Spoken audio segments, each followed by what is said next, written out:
મારું નામ છે જાડેજા ચૈતરસિંહ પ્રમેશ છે. હું ધોરણ 6 એમાં અભ્યાસ કરું છું. મારી શાળાનું નામ છે પ્રિયમશ્રી વિનોબા ભાવે પ્રાથમિક શાળા ત્રાણું. હું આજે પાર્વતી અને શિવ વિશે કહીશ.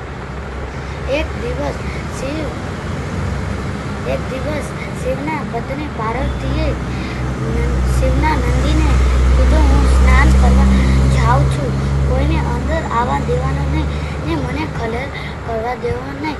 થોડીક જ વારમાં શિવ આવ્યો.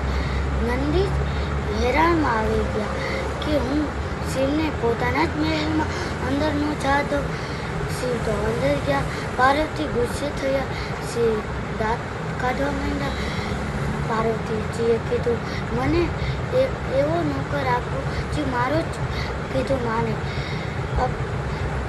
પછી એ બધી વાત એમની સખીઓને કીધી. એક સખીએ કીધું કે તમને તમારા જ ગણ એક બનાવવાના. પછી પાર્વતીજીએ પોતાના ચંદનથી એક ગણ બનાવ્યું.